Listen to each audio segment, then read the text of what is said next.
24 दिसंबर 1945 America के West Virginia राज्य के फेयटविले कस्बे में क्रिसमस की रौनक थी। घर घर रोशनी, सजे हुए क्रिसमस ट्री और हंसी खुशी का माहौल।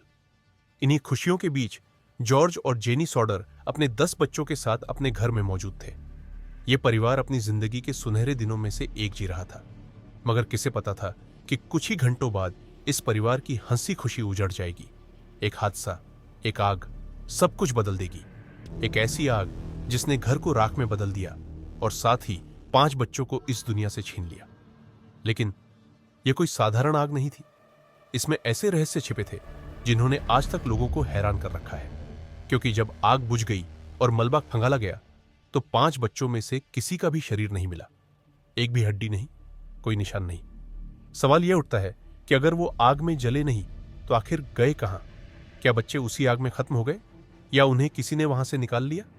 क्या यह किसी साजिश का नतीजा था? आइए जानते हैं आज की वीडियो में।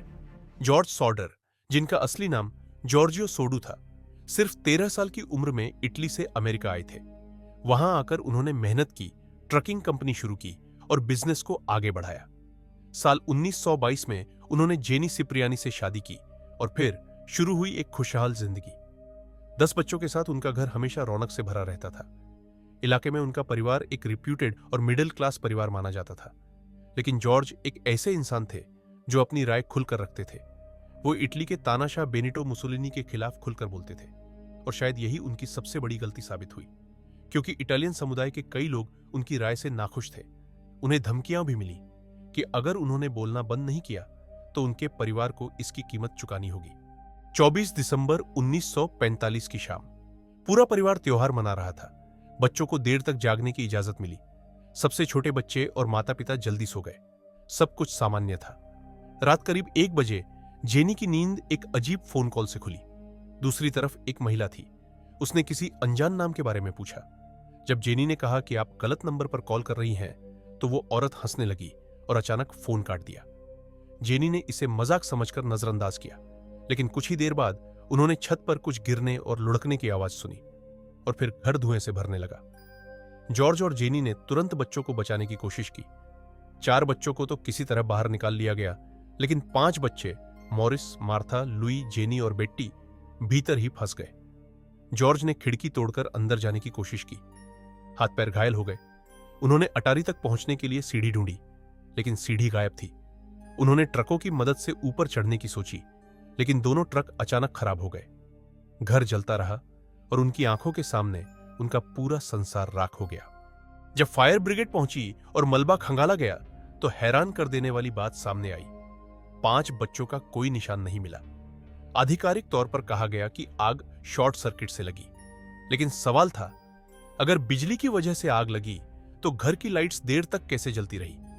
गायब हुई सीढ़ी बाद में घर से दूर पुल के नीचे पाई गई और जिस फोन लाइन को आग से जला हुआ माना गया था, असल में वह काटी गई थी।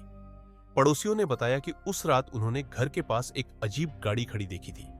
किसी आदमी को सामान चुराते भी पकड़ा गया, जिसने फोन लाइन काटने की बात कबूल की, लेकिन उसने कहा कि उसका आग से कोई लेना देना नहीं था। क्या यह सब सिर्फ इत्तेफाका था या सब कुछ पहले से प्लान किया गया था? पहली थ्योरी, बच्चे आग में ही खत्म हो गए।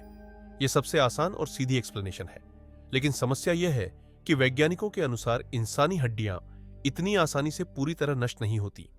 इतनी बड़ी आग के बाद 5 बच्चों में से एक का भी निशान न मिलना लगभग नामुमकिन है। दूसरी थ्योरी, बच्चों का अपहरण हुआ। धमकियों को देखते हुए बहुत से लोग मानते हैं कि बच्चों को पहले ही निकाल लिया गया था और फिर घर को जलाया गया ताकि लगे कि वो आग में ही मर गए। कुछ गवाहों ने दावा भी किया कि उन्होंने बच्चों को अलग अलग जगहों पर देखा। तीसरी थ्योरी, माफिया की साजिश। जॉर्ज की राजनीतिक राय और इटालियन कम्युनिटी से टकराव शायद माफिया को नाराज कर गया। सबूतों का गायब होना और घटनाओं का संगठित होना यही इशारा करता है कि यह एक बड़े प्लान का हिस्सा हो सकता है। हादसे के बाद भी सॉडर परिवार ने हार नहीं मानी। उन्होंने इनाम रखा, केस दोबारा खुलवाने की कोशिश की और यहां तक कि अपने घर के पास बच्चों की तस्वीरों वाला एक बिलबोर्ड भी लगाया। कई नई बातें सामने आईं। किसी ने कहा कि उसने बच्चों को एक रेस्ट स्टॉप पर नाश्ता करते देखा। किसी और ने दावा किया कि बच्चों को होटल में ठहराया गया। साल 1967 में जेनी को करियर से एक फोटो मिली। फोटो में एक जवान लड़का था और उसके पीछे लिखा था, Louis Sauder, I love brother Frankie. ये तस्वीर देखकर उनके दिल में एक उम्मीद जगी। उन्होंने प्राइवेट इन्वेस्टिगेटर रखा, लेकिन हैरानी की बात यह रही कि वो जांचकर्ता बिना कोई निशान छोड़े गायब हो गया। फॉरेंसिक एक्सपर्ट्स कहते हैं कि बच्चों का पूरी तरह गायब हो जाना लगभग असंभव है। साथ ही शुरुआती जांच में लापरवाही और सबूतों का जल्दी निपटा दिया जाना इस रहस्य को और गहराई देता है। जॉर्ज ने अपनी पूरी जिंदगी सुरागों के पीछे भागते हुए गुजारी। जेनी ने जिंदगी भर काले कपड़े पहने अपने गम का इजहार कभी खत्म नहीं होने दिया। सॉडर बच्चों का गायब होना आज भी अमेरिकी इतिहास के सबसे बड़े रहस्यों में गिना जाता है। क्या वो बच्चे सचमुच आग में खत्म हो गए? क्या उन्हें किसी ने अगवा किया, या फिर यह सब किसी बहुत बड़ी साजिश का हिस्सा था? शायद सच्चाई किसी के पास है, लेकिन दुनिया अब तक उससे अनजान है। तो दोस्तों, आपको क्या लगता है, कौन सी थ्योरी सबसे सही है, या आपकी अपनी कोई थ्योरी है? कमेंट्स में जरूर लिखें। अगर कहानी पसंद आई हो तो इसे शेयर करें और चैनल को सब्सक्राइब करना ना भूलें। मिलते हैं बहुत जल्द एक और ऐसी ही माइंड ब्लोइंग स्टोरी के साथ।